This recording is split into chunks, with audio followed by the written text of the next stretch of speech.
Bonjour à toutes et à tous, ravi de vous retrouver en direct et en plein cœur du salon de l'agriculture pour une nouvelle émission Grandir en milieu rural. Vous savez, c'est l'émission qui met en avant les projets à destination des familles dans les domaines de la petite enfance, du soutien à la parentalité, des loisirs et des vacances, de la mobilité et bien sûr du numérique. Aujourd'hui, nous allons parler loisirs et vacances avec un formidable projet sur l'inclusion des enfants porteurs de handicap. Il est mené par nos invités du Poitou. Juste avant de leur laisser la parole, on va aller voir notre chef préféré, Alexandre, qui va nous faire encore une fois retourner en enfance avec une recette spéciale Poitou. Salut Alexandre. Salut Stéphanie. Comment ça va? Ça va super, comme tous les jours. Bon, parfait. Qu'est-ce qu'on mange aujourd'hui de bon? Aujourd'hui, un petit carré d'agneau avec un jus corsé et ses mojettes du Poitou. Mojettes. Je suis peut-être la seule à ne pas savoir ce que c'est. C'est des haricots blancs. Parfait. Voilà. Bon. Quelles sont les grandes étapes de cette recette? Explique-nous. Alors vraiment, je pense que chaque étape est très importante. On va marquer son agneau, histoire d'avoir vraiment une belle caramélisation sur la protéine. On va pouvoir déglacer avec un bouillon, de l'eau, du vin. Ça va nous permettre de faire réduire notre jus corsé. Et par la suite, on va cuisiner nos mojettes vraiment à l'ancienne avec du lard et des carottes. Bon, écoute, on va se régaler. On te laisse travailler. On te retrouve un petit peu plus tard. Tu vas nous donner quelques petits conseils, oui, comme d'habitude. C'est prévu. Parfait. Merci beaucoup. Il est temps de parler inclusion avec nos invités.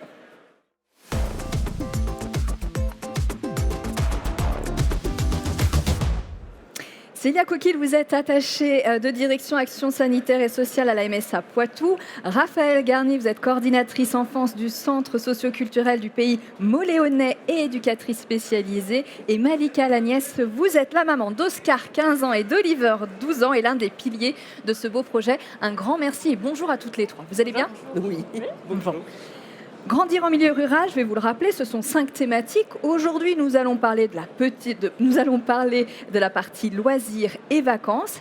Sachez qu'il s'agit de la deuxième thématique la plus portée par GMR et la plus importante budgétairement.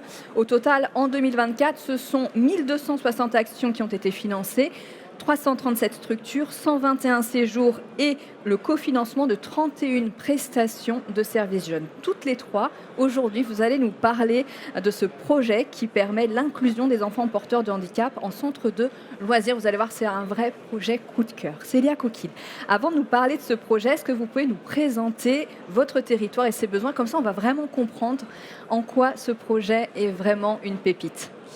Alors la MSA à Poitou, on couvre 2 départements, la Vienne et les Deux-Sèvres. Donc on est un territoire où il y a quelques localités urbaines, Poitiers, Nord, Châtellerault notamment, mais un territoire plutôt rural. Avec des spécificités. Donc là, si on s'intéresse au territoire plus précisément sur lequel le projet a eu lieu, le bocage-Bressuire, c'est au nord-ouest du département des Deux-Sèvres. Et c'est un territoire assez mixte entre des bourgs ruraux et des coins où l'habitat est beaucoup plus dispersé avec des difficultés d'accès qu'on connaît tous. Et puis au niveau des besoins, ces territoires-là, ils ont parfois des besoins spécifiques qui sont propres à leurs caractéristiques démographiques, agricoles. C'est vrai que le type d'agriculture va venir un peu changer les besoins. Et puis, selon aussi le maillage des structures et la dynamique des partenaires sur le territoire.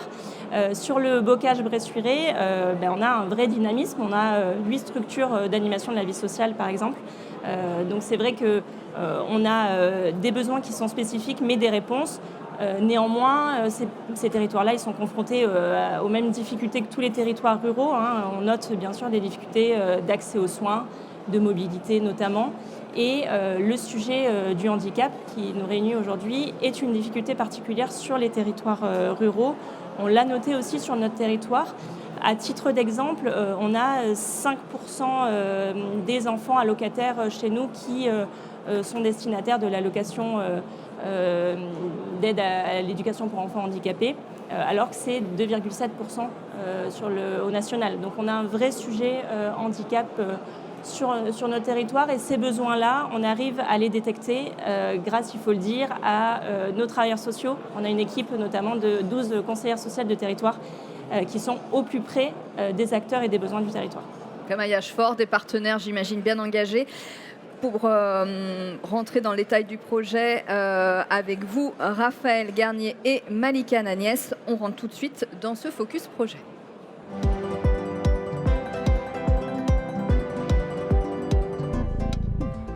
Juste une question au préalable de rentrer dans ce focus. Comment vous vous êtes emparé du coup de ce projet GMR ? Alors c'est vrai que GMR pour nous ça a été un dispositif important qui est venu vraiment compléter utilement ce qu'on pouvait déjà proposer sur les territoires. En MSA Poitou, au départ, c'était 500 000 euros ce programme. Et les élus chez nous ont vraiment souhaité conserver ce niveau d'engagement depuis qu'il existe. Donc ces dernières années, on complète aussi avec des fonds propres pour que GMR soit vraiment impactant. Alors comment on s'en est emparé? On a décidé de l'utiliser sur 11 des 15 EPCI de notre territoire en fonction des déterminants, en les fléchant vers les territoires les plus ruraux où les familles étaient les plus présentes également. Et puis après, comment on fait notre choix sur les projets qu'on décide de suivre? Vous l'avez dit, il y a 5 thématiques. C'est vrai que nous aussi, c'est les loisirs qui arrivent en deuxième position dans nos thématiques avec 25% des projets qu'on soutient. La première thématique, c'est l'accueil petite enfance, parce qu'on a une vraie difficulté d'accès au mode de garde. Et en fait, on va aller regarder comment ces projets répondent à des besoins qui ne sont pas encore couverts sur le territoire. Ça, c'est vraiment un aspect important, comment ils peuvent proposer un nouveau service de manière utile, avec une attention particulière pour les sujets qui sont peut-être moins nombreux mais très impactants. C'est le cas du projet du centre social du Mot-Léonnais et des projets autour du handicap qui effectivement ne sont pas les plus nombreux mais qu'on peut flécher dans presque toutes les thématiques finalement de GMR. Donc sur le handicap par exemple, nous on finançait déjà un pôle ressources au niveau départemental dans les Deux-Sèvres. Là, GMR, ça nous permet d'aller vraiment au plus près du territoire avec des projets sur la parentalité et des projets de structure qui proposent de nouveaux services. Merci beaucoup. Raphaël Garnier, expliquez-nous en quoi consiste ce projet. Alors ce projet de l'accueil inclusif, c'est pouvoir favoriser l'accueil de chaque enfant dans son individualité. L'accueil de l'enfant en situation de handicap, c'est pas d'aujourd'hui. On a toujours accueilli, la structure a toujours accueilli les enfants en situation de handicap, mais sans adaptation, on va dire. Aujourd'hui, on a besoin d'adaptation, les enfants ont besoin d'adaptation. Donc à force de discuter avec les équipes d'animateurs, les équipes aussi, les partenaires du médico-social, on s'est dit que du coup un accueil inclusif vraiment identifié pour l'enfant et adapté pour l'enfant en situation de handicap permettrait en fait de favoriser l'accueil. Donc c'est quoi l'accueil inclusif au centre socio-culturel de Mauléon? C'est l'aménagement d'un espace sur l'accueil de loisirs, mais un espace dédié à l'enfant en situation de handicap, ce qui fait qu'il va avoir vraiment cet espace où il sait qu'il va pouvoir avoir un côté cocooning, où si à un moment donné le collectif est trop lourd pour lui, il va pouvoir se retrouver dans cet espace. Donc, c'est vrai que ça questionne aussi parce qu'on peut nous dire alors ça veut dire qu'il est isolé des autres, il ne va pas avec le groupe, ça n'a pas de sens, c'est pas de l'inclusion au sens qu'on l'entend. Bien sûr que si, parce qu'en fait l'idée c'est vraiment d'aménager cet espace avec très peu de stimuli pour que lui il s'y retrouve, mais pour qu'il soit en bonne condition pour rejoindre le groupe et du coup faire les animations qui sont proposées au reste du groupe. Donc ça on a pu le faire, on l'a commencé en 2024 sur plutôt des accueils de loisirs d'été, aidé justement par la MSA avec les prestations de Grandir en milieu rural. Et en fait, tous les ans, on adapte, on réfléchit, on voit. Donc c'est vrai que là, on en est même arrivé à en fait permettre à d'autres enfants d'accéder à cet espace parce que du coup, quand un enfant fait de la collectivité pendant 8 heures, même 6 heures, 8 heures, 10 heures par jour, ça peut être lourd pour certains. Et donc l'idée, c'est qu'ils puissent aussi, eux, à l'inverse, venir rejoindre l'enfant en situation de handicap qui est dans cet espace aménagé. Il ressemble à quoi cet espace ?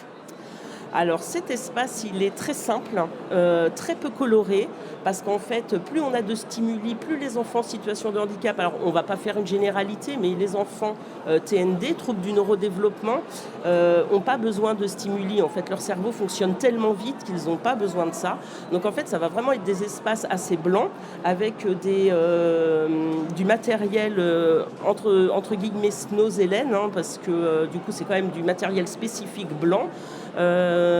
Et donc, du coup, voilà, les enfants arrivent individuellement avec un adulte qui est mis à disposition pour lui. Donc, souvent, c'est une éducatrice spécialisée qui est en formation ou en apprentissage chez nous. Et donc, l'espace est blanc avec des emplois du temps individuels où l'enfant va pouvoir se projeter. Il va trouver tout le matériel nécessaire. Là, je vois qu'il y a une photo qui passe. Effectivement, on va voir une petite fille avec un casque. On va avoir des timers. On va avoir tous ces espaces-là, en fait, où les enfants vraiment vont pouvoir se canaliser dans le lieu. Est-ce que vous pouvez nous expliquer qui peut bénéficier de cet accueil? Comment ça se passe, les besoins de ces enfants? Alors c'est varié parce qu'en fait on va vraiment avoir des enfants ou du moins des familles qui ont besoin d'un moyen de garde. Et donc là du coup on va accueillir l'enfant sur toute la journée. Donc là on navigue en fait entre l'accueil de loisirs, les animations et les autres enfants. Et puis il va y avoir aussi les besoins de répit des familles.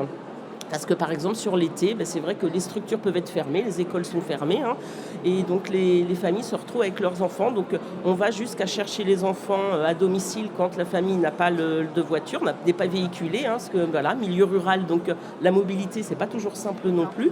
Et donc quand c'est du répit, ça peut être 1 heure, 2 heures. En fait on adapte à chaque fois l'accueil de l'enfant en fonction de la famille. Il y a énormément d'échanges en fait avec la famille et avec les partenaires du médico-social qui accompagnent l'enfant.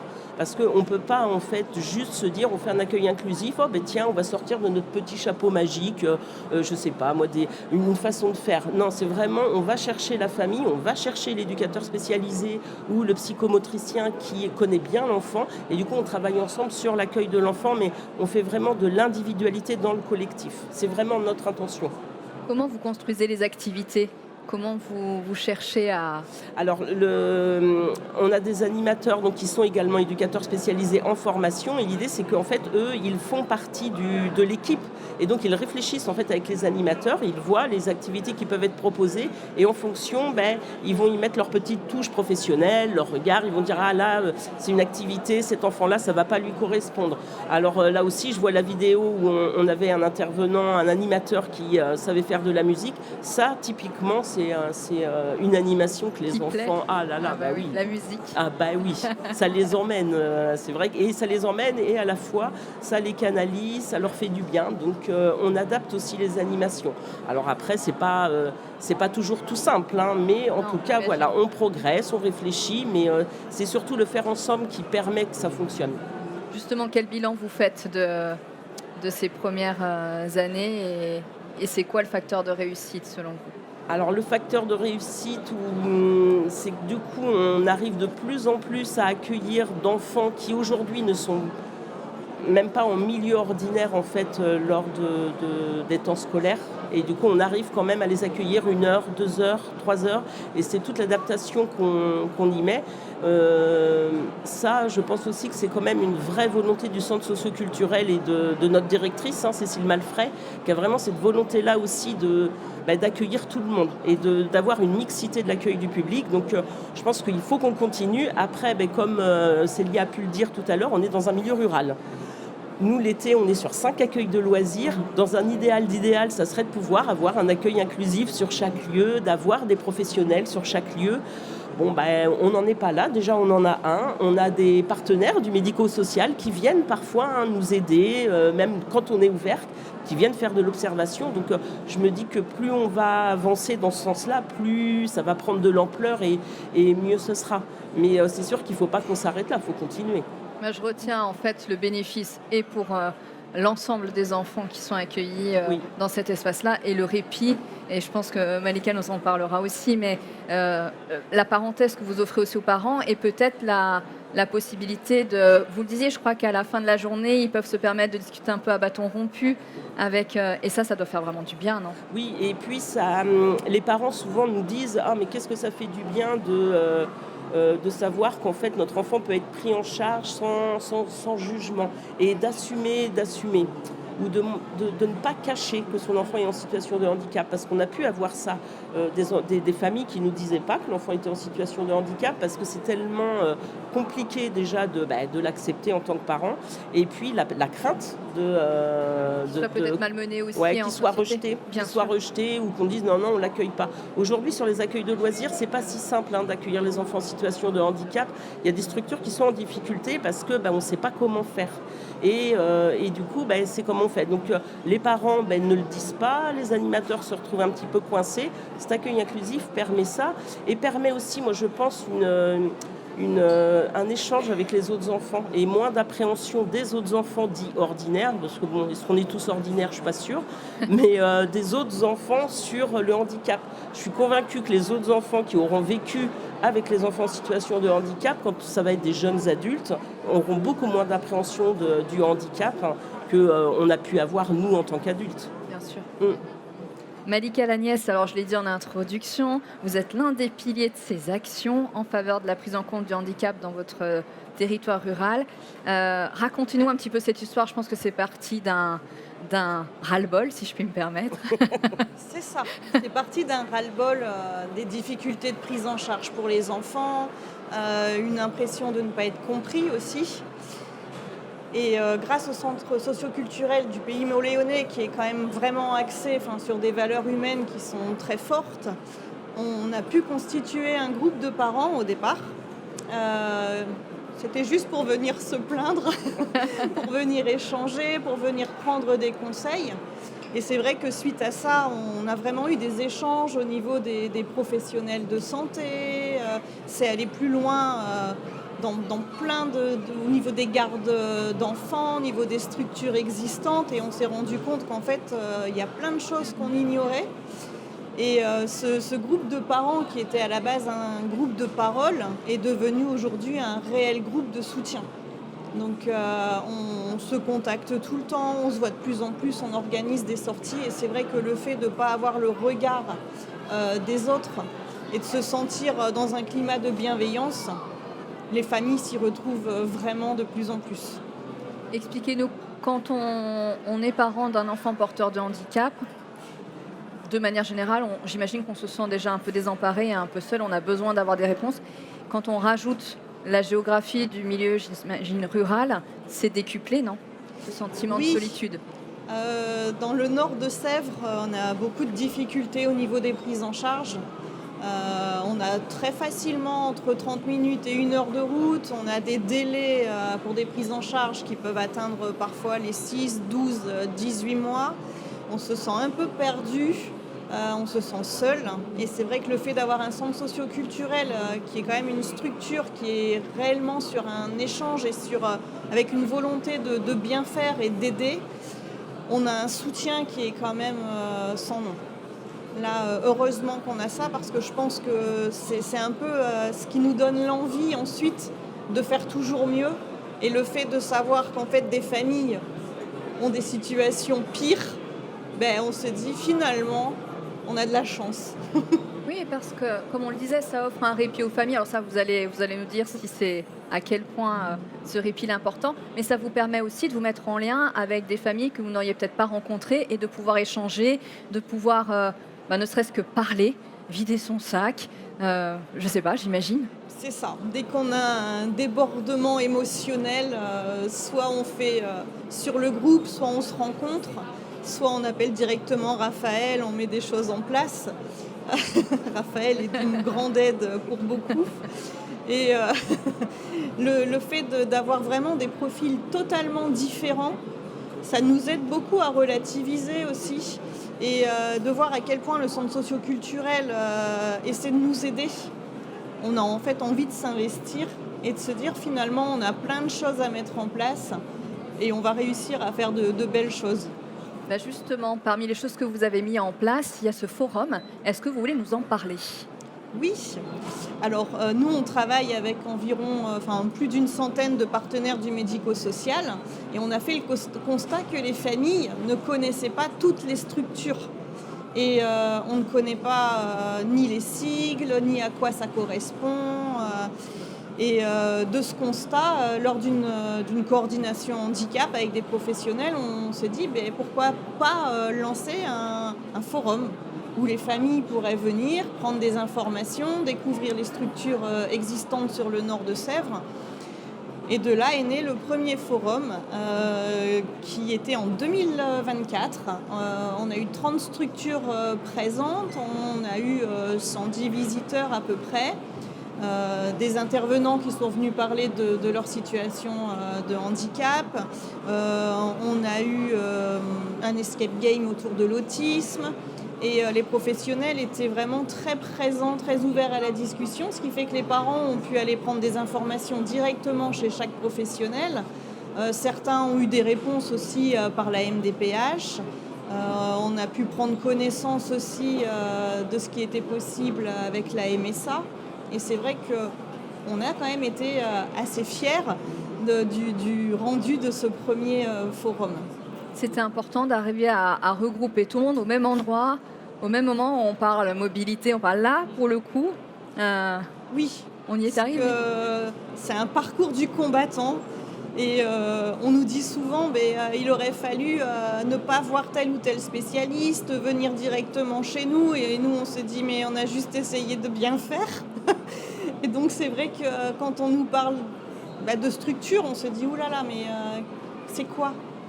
Et là, le fait d'avoir tout le monde réuni au même endroit, je pense que ça a aidé énormément de familles à prendre des contacts et à se rendre compte que finalement, il y a quand même des choses qui existent, même si ce ne sera jamais suffisant, mais il y a quand même des choses qui existent pour les prises en charge des enfants. Et puis ça permet de donner des idées, parce que j'ai l'impression que vous en avez beaucoup. Donc ça permet on en a de plus en plus. On y travaille. Bon, merci beaucoup pour la présentation de ces deux projets-là. On va passer en cuisine pour voir où on est à Alexandre. Ensuite, on parlera de la suite des projets. Juste avant, j'ai une petite question. Je vous prends comme ça un peu à froid. La recette qui vous fait retourner en enfance, pour vous, Célia? La blanquette de veau, je dirais. Malika? Moi, je dirais le bœuf bourguignon. C'est pas le carré d'agneau, a priori, Raphaël. Alors moi, ça va être la tartine grillée au feu de bois avec de la mojette dessus. Ça a l'air bon. Ça a l'air bon. Bon, Alexandre, on vient de te donner plein d'idées là, de recettes. Je crois bien. Je crois qu'on va peut-être faire un partenariat tous ensemble. Où en es-tu? Ça sent bon en tout cas. Je ne sais pas ce que vous en pensez. Tout est en train de se finaliser là. J'attends juste le bon moment pour qu'on puisse tous après déguster. Ça va être génial. Est-ce que tu as une petite histoire pour cette recette? On a eu des histoires en fait chaque jour sur la recette, donc on attend forcément celle-là. Alors aujourd'hui, j'ai troqué nos cours d'histoire pour justement un tips, un conseil culinaire. Il faut savoir que les haricots, vous le savez, ça cause des désagréments digestifs. Alors pour les éviter, ce qu'on fait, c'est qu'on les fait tremper 10 à 12 heures avant de les cuire. Et ensuite, lorsqu'on les met en cuisson dans l'eau, on vient y rajouter une petite pincée de bicarbonate de soude. Normalement, c'est une pincée pour 1 litre d'eau. Et on les fait cuire. Et là, on n'aura aucun problème digestif. Pas d'histoire. Eh bien, parfait. Merci beaucoup. C'était pratico-pratique aujourd'hui. C'est ça. Mais ça fait du bien. Merci beaucoup. Alexandre, tu nous laisses un peu de travail. On viendra t'aider. Puis surtout, on viendra goûter. Avec plaisir. Bon, parfait. Je vous propose qu'on retrouve tout de suite nos invités pour parler de la suite.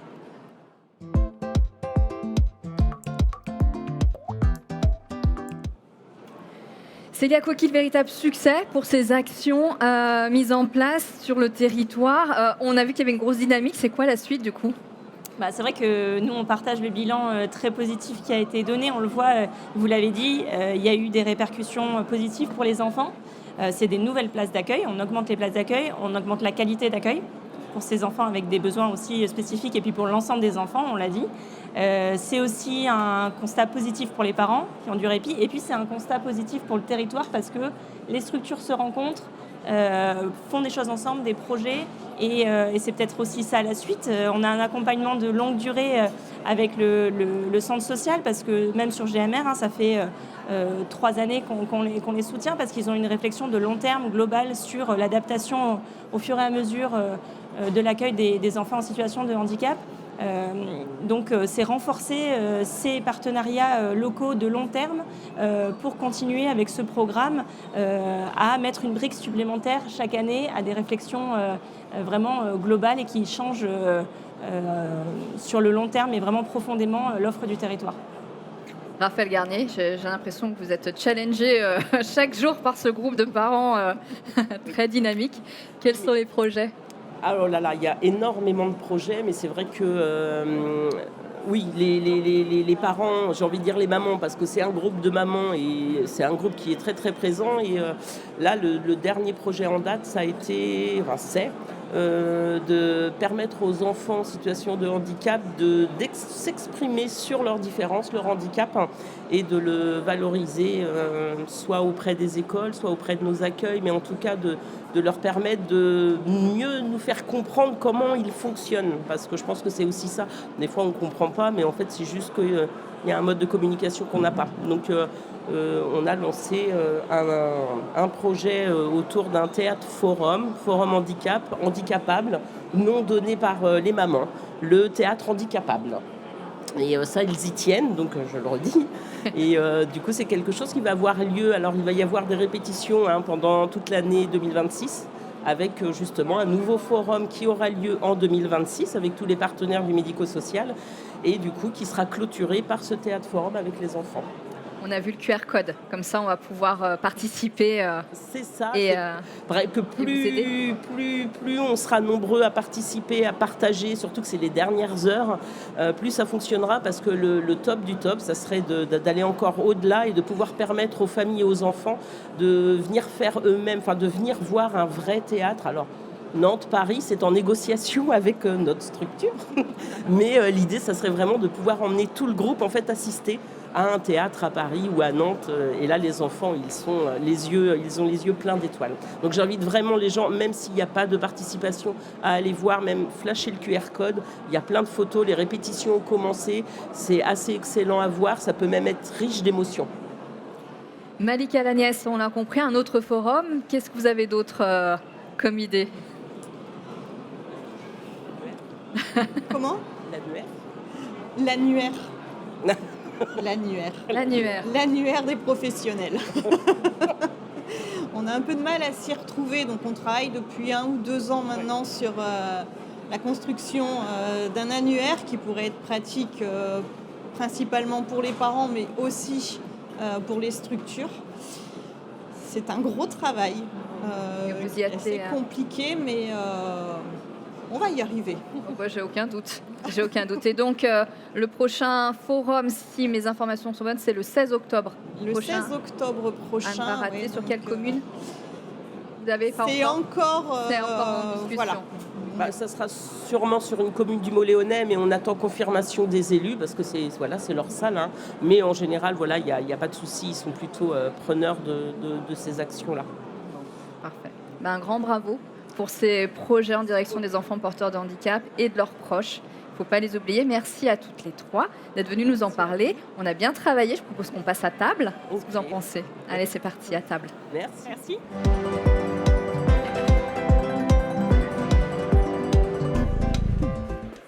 Venez, je vous en prie, on va passer côté cuisine. Alexandre, c'est déjà tout dressé, on n'a presque plus rien à faire. Mais si, je vous ai réservé le meilleur pour la fin. Regardez-moi ça. Ouh là là, C'est beau ça. magnifique. Le petit carré d'agneau. Hop. Alors tu disais, la cuisson, elle est quand même assez délicate de l'agneau, non? Est-ce que tu as un petit conseil à nous donner par rapport à ça? En fait, ce qui est bien, c'est vraiment, je trouve ça, ce qui est très important, c'est surtout pour avoir un bon jus. En fait, ce qu'il faut, c'est bien marquer la viande. Comme je disais tout à l'heure, dans la poêle. Et ça va nous permettre, les sucs de cuisson qui vont y rester, on va pouvoir les déglacer avec ce qu'on veut. Ça peut être du vin, ça peut être de l'eau, ça peut être un bouillon qu'on a gardé, un bouillon de légumes, ou même un bouillon de veau. Enfin voilà, on peut tout faire maison, on n'a pas besoin d'acheter ces produits. On peut vraiment tout faire à partir de tous les ingrédients qu'on retrouve dans la nature. Et l'important, c'est vraiment après, par réduction, de faire réduire tout doucement ce jus, et ça va vous permettre d'avoir cette consistance-là. Voilà, et c'est ce qu'on appelle un jus corsé en fait, tout simplement. C'est gourmand, ça sent bon. Ça vous fait envie? Qu'est-ce que vous en pensez? Malika, oui. Célia? Oui, ça a l'air Moi, très bon. c'était pas sur votre liste des recettes qui vous fait retourner en enfance, mais on est pas mal quand même, non? On a l'air pas mal. Bon, écoutez, merci beaucoup Alexandre. On va passer à la Merci. dégustation. Merci beaucoup Célia Coquille, Raphaël Garnier et Malika Lagnès d'être venus, d'avoir fait tout ce trajet et d'être venus porter un beau projet. Merci à vous de nous avoir suivis. À suivre le débat, on parlera de santé mentale avec le bilan 2025 de la grande cause nationale et bien sûr les perspectives de 2026. Avec Alexandre, on se retrouve demain, même chaîne, même heure. Et vous pouvez retrouver Alexandre et Laura sur Instagram. Allez à table. Bon appétit. À tout à l'heure.